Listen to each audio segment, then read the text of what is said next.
Hey, good evening, everybody, and welcome to the Myrna Soundstage, episode 1.0. Please welcome David Casey of the David and Deidre Casey Band, and Garrett Smith, band leader and songwriter for Los Marvelitos. Welcome, gents. Hi there. Thanks, John. Yeah, one of you I know better than the other, so I'm happy to get to know you a little better. I know, David. this is overdue. Yeah, it really is. To me, it's tough putting yourself out there in front of people and making that decision. Most of us start doing that at open mics. I don't know if that's the case for you, but David, do you remember your first open mic? I didn't really do the open mic thing, but it was more coming out through like kind of choir and band, you know, middle school band and high school band kind of stuff to get me free of the jitters, I guess. I one time faked an illness so I didn't have to be the soloist in a church choir performance. One of my huge disappointments. I mean, why didn't I go for it? I don't know. So when you started writing your own stuff, though, you had to get out there and throw that out in front of people some way. Were you already a pro at that point? Yeah, I was born a pro. No, that's very true. There's a big difference going out there with your own material than going out there singing something in a choir. And like the real moment that happened was my dad and I used to play down at Miller's Crossing, and we would do covers and things like that. And I would slip in some originals throughout the year or two of doing that. But then there was one night he got sick, and I just kind of covered that whole night with Deidre, and that was the very first time we did. And we did some covers, but then I kind of slipped in originals, and I remember being genuinely nervous about that. And I remember thinking, no, it's a different experience. It's a higher order artistic experience, you know, to put your own stuff out there. And so you were already playing with Deidre then? Well, yeah, we met in college. Yeah. The pickup line really was something like, hey, I have a band, do you want to be in it? and you know, 8 kids later, we're doing all right. It works. Remember that line. So how about you, Garrett? Do you remember your first open mic? You know, I'm glad I had a minute to think about it, but I do. Similarly, though, I was in church choirs, school choirs, and in high school band, but I remember the first time I played out by myself. I'd only been playing guitar for maybe 6 months, 12 months or so, and it was a coffee shop downtown in the town I was living in, Farmington, New Mexico. I remember being very nervous, you know, having this new instrument and this new skill I was going to try to debut. And it actually worked out well, though. The owner of the coffee shop asked me if I would come down and maybe play once every month or two. And it was basically just folk covers and singer-songwriter type stuff. But it turned into a kind of a regular thing, so I did that when I was in high school. And that kind of helped me with the performance side and being able to interact with the audience. And through that time, I started to write my own material and like you said, try to slip that in with the covers, but it's kind of where I got my start with guitar anyway. Yeah. You know, the Myrna is about art, and you can make art out of other people's songs, but when you make one up from scratch, that's a different deal, as you were saying, David. Garrett, how do songs come to you?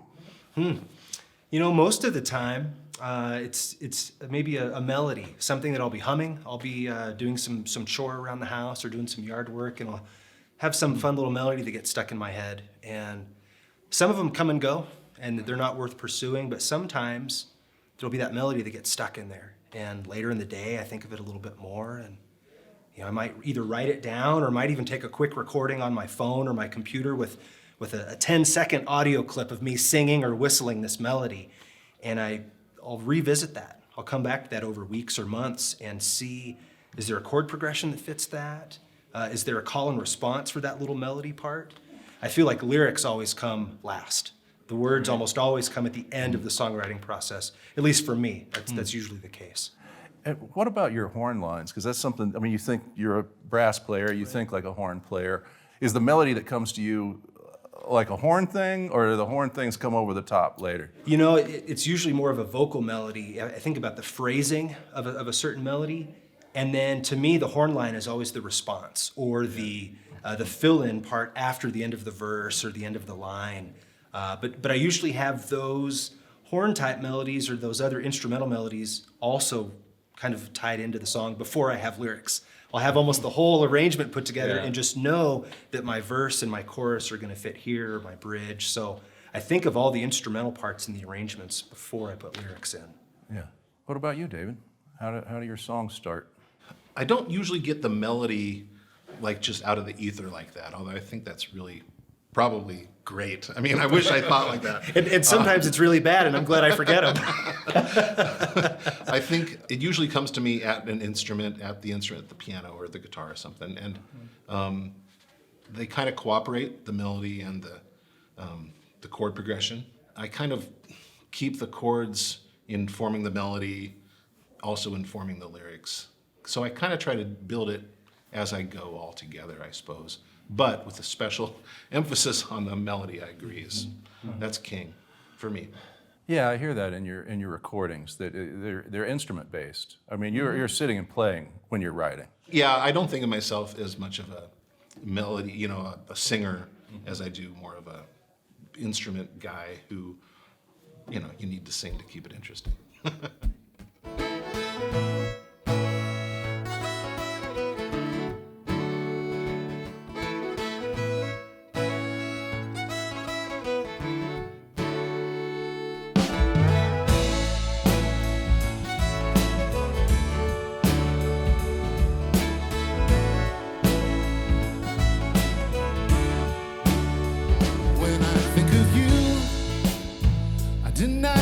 Destiny. There are much more mysterious hidden hands at work. The sweet embrace of fortune adversity, and it will not remain unnoticed what that's worth. Ain't we got a good thing going on? Got a good thing going, and it's gonna be alright. Alright, alright. Ain't we got a good thing going on? Got a good thing going, and it's gonna be alright. Alright.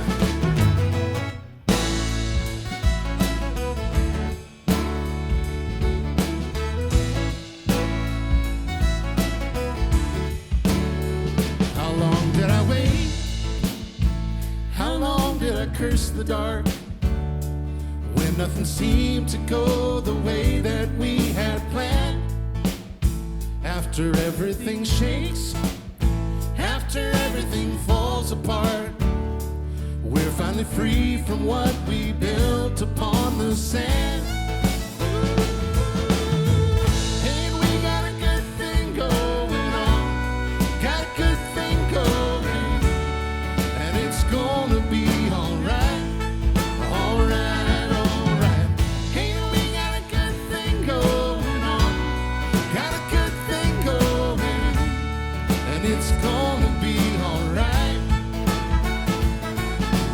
Ooh, ooh, ooh.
All right, we're going to play a little game here.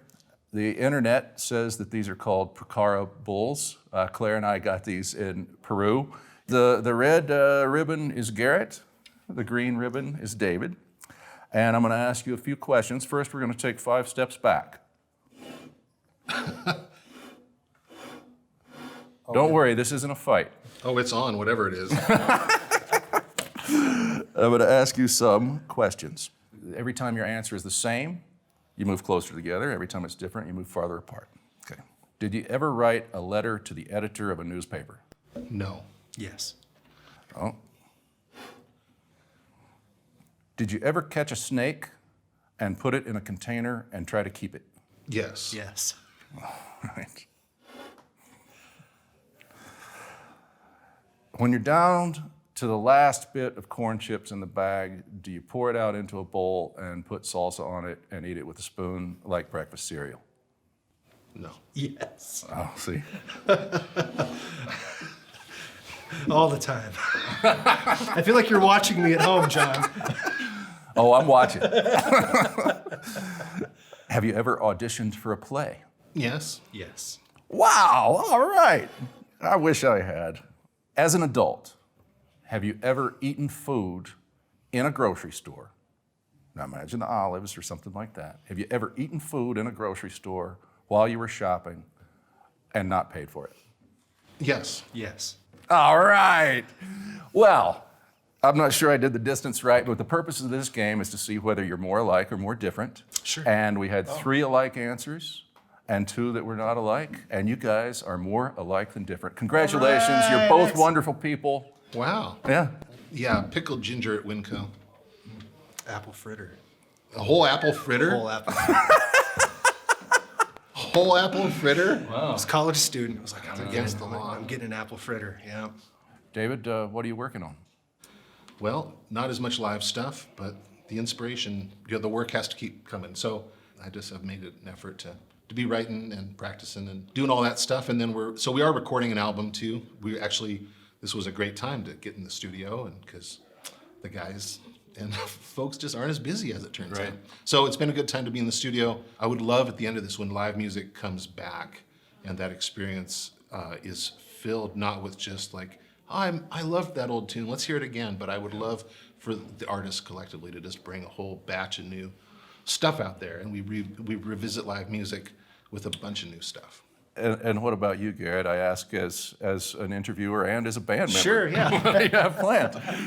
You know, I feel similarly as David. I mean, I think that this time period, the work still has to happen. So I'm still writing songs. I probably have another 6 to 8 tunes that are in process, whether halfway completed or nearly completed, and maybe even some reimagined versions of previous tunes. That's something that Justin, our trumpet player, and I have been working on. Is we're taking our first album that came out last year, and we're taking some of the instrumental parts and we're chopping them up and rearranging them with kind of an electronic cumbia and reggae kind of backing dub type album. So it's getting to reimagine and rethink my own songs again. And I'm also using this time just to try to explore and listen to new music. I'm trying to hear either what other artists are putting out currently, whether it's an at-home session or a streaming performance, or maybe some historic albums that I just never really dug into at the time. So it's a chance for me to kind of explore and discover new things too.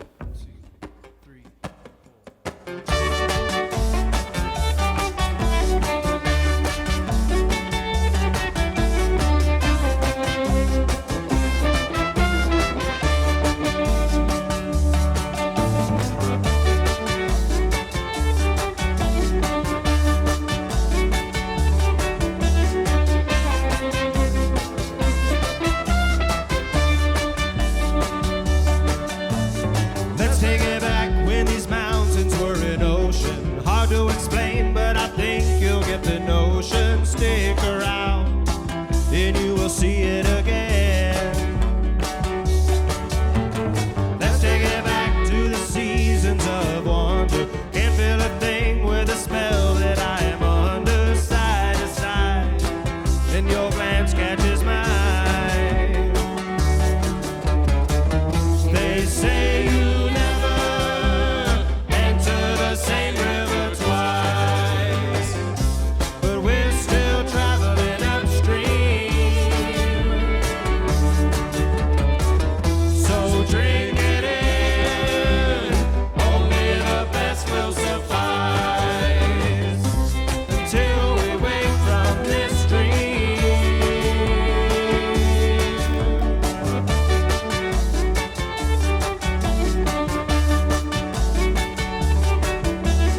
And we're back. I'm here to interview the bajo quinto and the bouzouki, but I'm going to ask Garrett and David to come help me do that. Gents, back on board. That's so stupid. Thank you very much. So, these guys both play instruments that not everybody has. They don't sell them out of the Sears and Roebuck catalog. There is no such thing as a Sears and Roebuck catalog, by the way. It's like Amazon on paper for your great-grandma. But I thought I'd ask them to bring down these instruments that most people don't start playing music on, and you don't see a lot of them for sale around here anyway. David, what are you holding there? Tell me about it. This is part of the mandolin family. It's an octave mandolin, or a bouzouki is kind of what I refer to it as. So, yeah, the mandolin family has, mandolin, mandocello in the middle, the bass mandolin, and it goes down from there too. I think Vivaldi and folks long ago actually composed, instead of like violin, viola, cello orchestras, chambers, they would do mandolin orchestras. So even 100 years ago, I think Bozeman, Montana had like a 100-person mandolin orchestra. I don't know if you heard this, but it Sounds horrible. No, it's beautiful. It's beautiful. It's like this kind of light, airy, plucky sounding orchestra. With the full range of instruments. Right. Can you let us hear what it sounds like? Sure.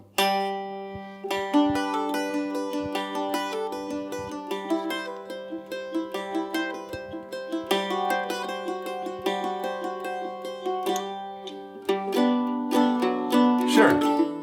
Whatever. Yeah, like a lower pitched mandolin, double strung. Yeah, double string, the same as the mandolin. And I tend to capo at 5 quite a bit. Down here, it's just harder to, when you really have to use your pinky and spread way out, because you're up at the 7th fret there before. So you're doing these ridiculously big chords, and they're not bad, but Right. do you capo around on that? I don't, and you talk about big chords. This is an instrument where even the major chord shapes are usually spread out. Oh, yeah. 4 frets or more. So tell us what it is, Garrett. How'd you get into it? Where'd you find it? Sure. So this is a bajo quinto. That means bass fifth in Spanish. It's a traditional Mexican instrument. The thought is, the history is a little uncertain, but in southern Mexico, they developed a number of double string instruments influenced by Spanish colonists. And they think that this might have originated as an Italian type guitar. And then they developed versions that had 5 pairs and 6 pairs and 7 pairs. And eventually they landed on what's called a bajo sexto, which is a 12-string version. And it's got the really low bass end. So this is tuned kind of between a guitar and a bass.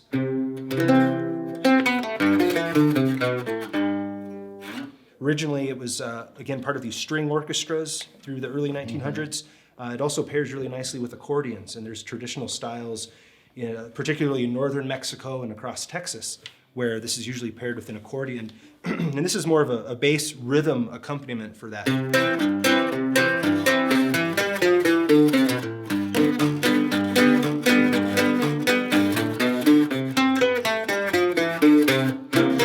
Cha-cha-cha. And in more modern music, where there's maybe an electric bass or a drum set, usually the bajo quinto player is relegated to playing for the whole song. So I tend to prefer that more traditional style where there's a bass part and there's a little more rhythmic or strumming component to it. 2, 3, 4.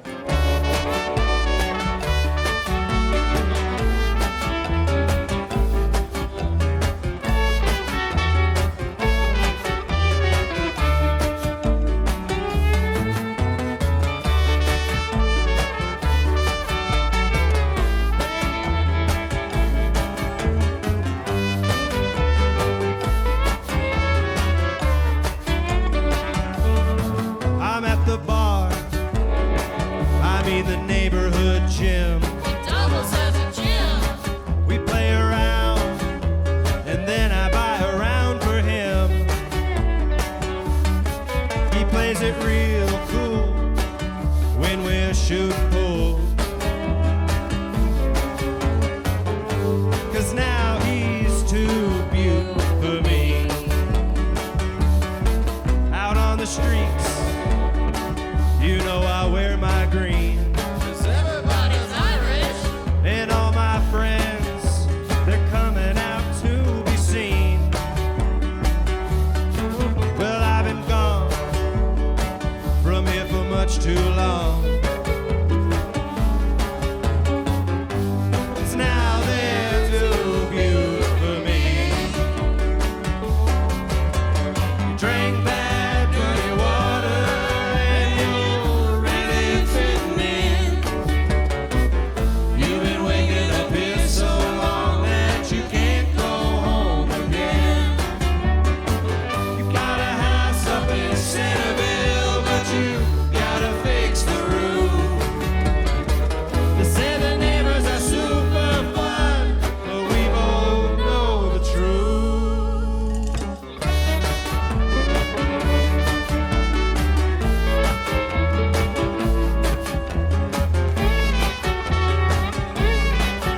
hear they're pretty swell.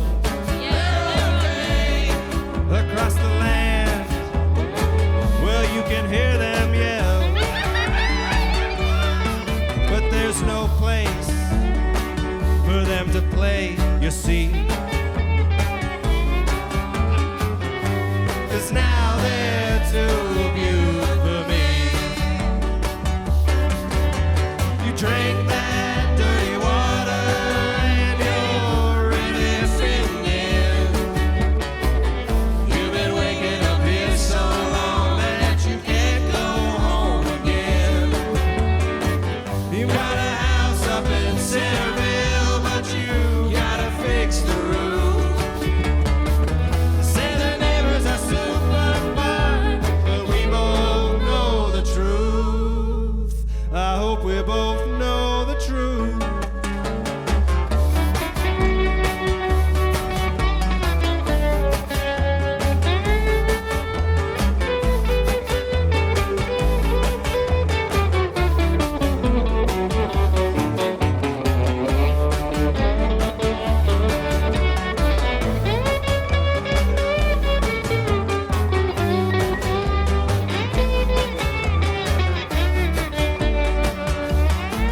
See all them girls with the way they flirt. They wear their hearts right outside their shirts. If I look too long, I might start to see. Now they're too beautiful for me. Now they're too beautiful for me.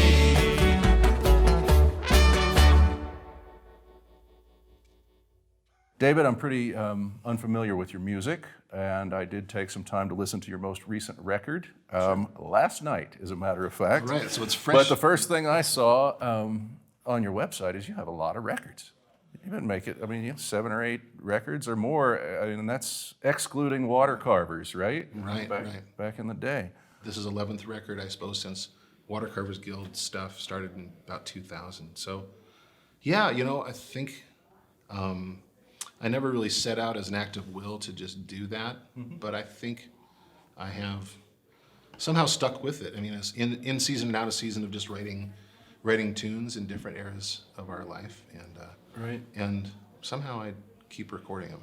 Well, good. And you say our life. I mean, you're in a band, sometimes a duo, and sometimes a bigger band with your wife, Deidre. Right. And it's kind of a muse kind of thing where, like, I don't think I would love doing music half as much if it weren't for the fact that I share that with her, you know? And so it's not like all the songs aren't like all about us or things, you know, like Islands in the Stream or whatever, but it's like at the same time, I can't imagine really being a musician if my relationship with Deidre was so central to who I am as a person. And then our kids, our family life too.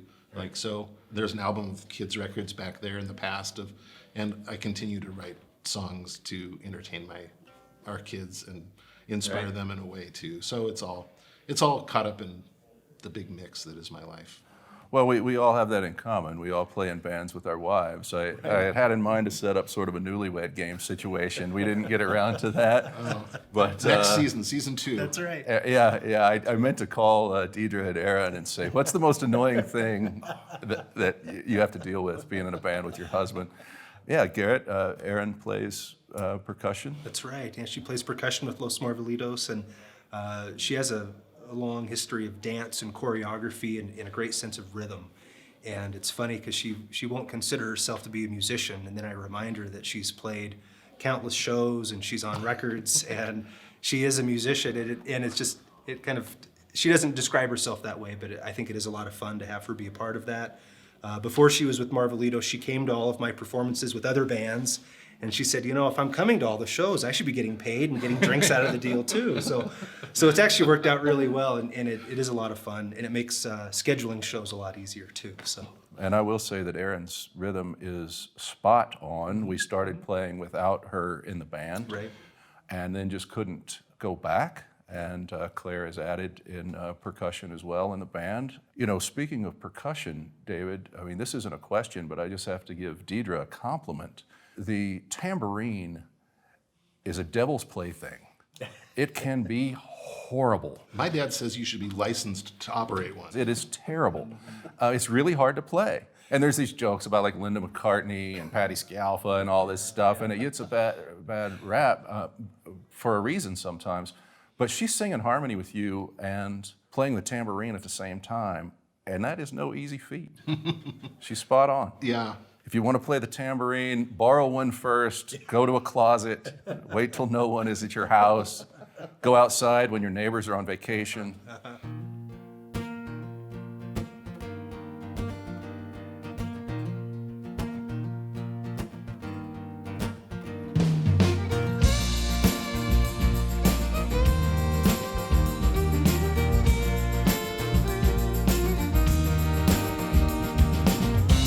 Imagine this is how it starts. A twitch upon the thread that leads me home. We did our best to play the part, me and my slow to learn soul. Me and my slow to learn soul. I'm hoping I'm heading home now. 'Cause I searched high, but lately I searched low. What if we save the best for last? How else am I gonna know? Till that twitch upon the thread leaves me back home.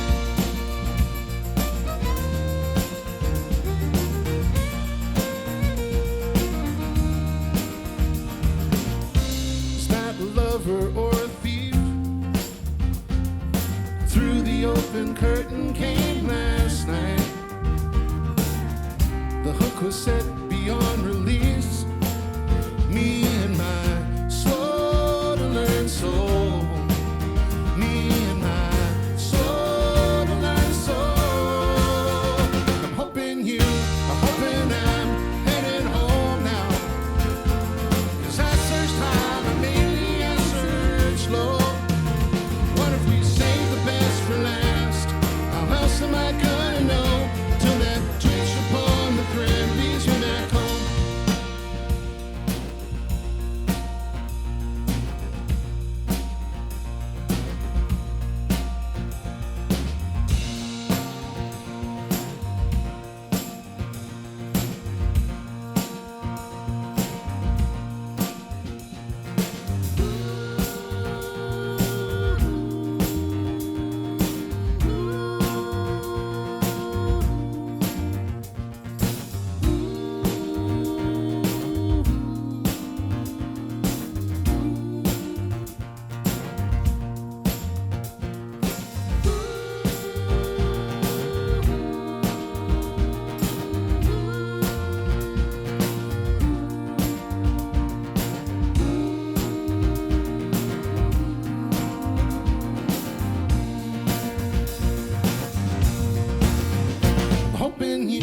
Hoping I'm heading home now.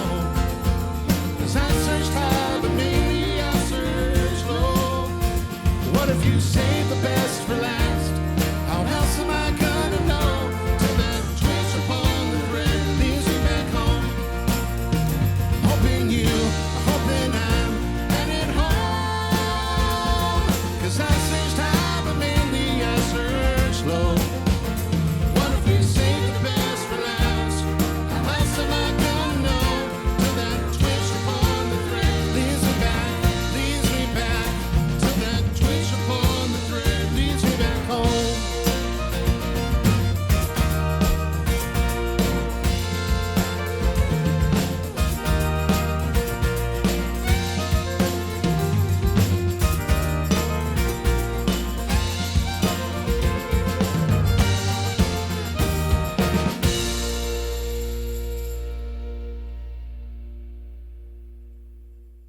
Garrett, you lead a cumbia-inspired band. That old trope. Yeah. And I say cumbia-inspired. It's not a cumbia band, but we come from there a little bit. What's your connection to Central and South America? So I grew up in southern New Mexico, about 20 minutes from Texas and 3 or 4 hours from Mexico. And I was kind of living in this intersection of country and western and rock and roll and norteño and cumbia and these styles of music coming up from Mexico and around that border area. And you just hear it around you all the time, whether it's on the radio or it's the Spanish music at church. You know, I had this exposure, and I kind of realized that the phrasing was different and the harmonies are different, and just the energy behind so many of these different styles of Latin music. I was really drawn to that. So I feel like with Marvelitos, it really is kind of a mixture of that, maybe a Western pop, country Western folk songwriting style, but with some rock and roll influence and with some Latin influence. It's not mariachi music, it's not salsa music. We're not a strict specific style or type of Latin music, because this is this broad spectrum with different instruments. So my wife and I have traveled a bit through Central America and through Mexico, and I'm always looking for CDs. I'm always trying to go to the markets, and I try to buy as much music as I can, whether it's psychedelic electric guitar music from Peru or accordion heavy cumbia from Colombia, or different styles of almost country norteño music from northern Mexico. I love all of that stuff, and I eat it up. So then when I write songs, there's usually a little bit that's taken from each of those styles, but it's not strictly in one regional specific type of music. You've been in Montana a long time. Why are you writing in Spanish? You do some English too, but why write in Spanish, and how do you know if it's going to be Spanish or English? Right. Yeah, why? So when we talk about the songwriting discussion, I usually think of melodies and chord changes first. And as I kind of play through those in my head, I imagine the words or the syllables or those sounds that fit. And sometimes I just have the feeling that Spanish makes more sense, whether it's the phrasing of the word or the syllables, just the way it fits within the melody. It seems more natural rather than trying to force English words in, and vice versa. Sometimes I find that when I'm writing in Spanish, I'm able to say things that I wouldn't in English. I feel like I can be a little more open and be myself that way, and say things that I wouldn't normally.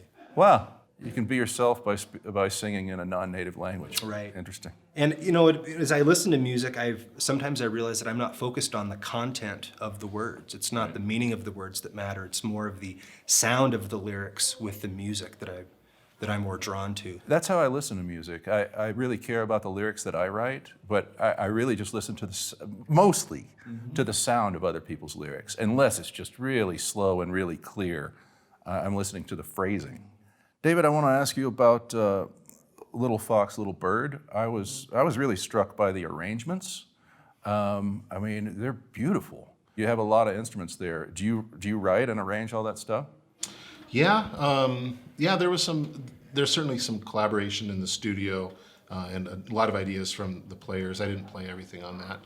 Luke Michelson played, violin, fiddle on that stuff, and Josh Levin, pedal steel, and our cello player, Katie Beckman. So she and I got together with Deidre. We kind of had like a nice trio version of all these things. Okay. Went into the studio and kind of started like, well, let's double that cello part. Let's put an octave in there. Let's throw some violin in there. And the whole thing kind of grew and arranged, kind of improvised arranged in some ways.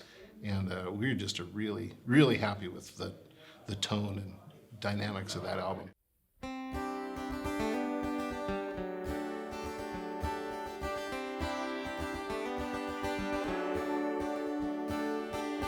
Is that your mama or your papa picked out that brand new dress? Brand new dress. No sister hand me down, all for you. It's a brand new dress. Brand new dress.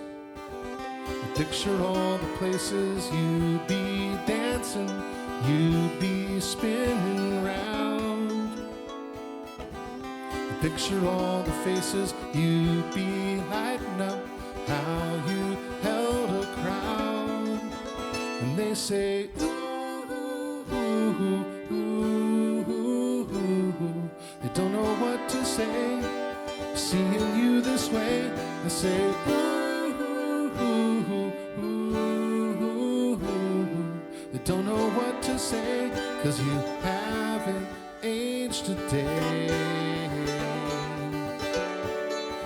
haven't aged a day. I see your brother, he's the only one who reaches out. But you would be the one to take his hand now. There's no doubt. I think I hear the music you'd be singing now. I picture all the faces you'd be lighting up, how you held a crowd, and they say, ooh, ooh, ooh, ooh. They don't know what to say, seeing you this way. They say, ooh, ooh, ooh, ooh. They don't know what to say, 'cause you haven't aged a day. Do you wish you had loved a little different? Do you wish you had loved a little less? Do you wish it had cost something other than the price of a brand new dress? Oh.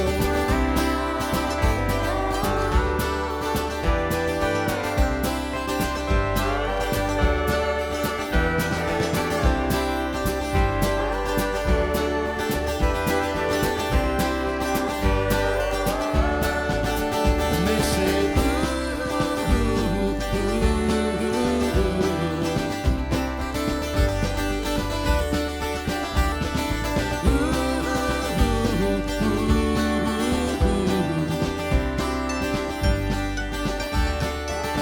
and they say, don't know what to say, seeing you this way. They say, they don't know what to say, 'cause you haven't aged a day. No, you haven't aged a day. You haven't aged a day.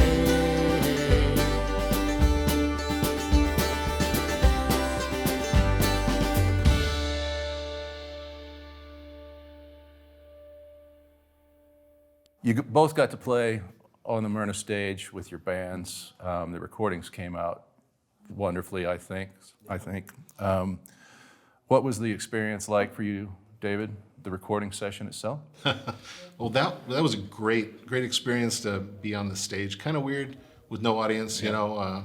Kind of weird. That's the first time we played together in a while because everything had been shut down, you know, for a little while. So it was really just struck by the privilege it is and the total enjoyment it is to have a band come together. Oh, yeah. To sing, you know, I'm not sure how you feel about it, but to sing crap I came up with, you know, like, I agree. that's I agree. amazing. Who are those people? They're great. Right. So I'm just a lot of gratitude for the talent of those guys. Deidre and I went home and we're like, those guys are just amazing folks. You know, the whole band is very good. I've never played with Josh Loveland, but to have a pedal steel player and a trumpet player, we got to play pedal steel and trumpet in the same session. And I have played with Luke, and he's one of the best multi-instrumentalists in town. I mean, he's a great bass player, and you know, he plays violin and mandolin, which is the fingering's the same, but the other hand is doing something totally different. And anyway, I was impressed.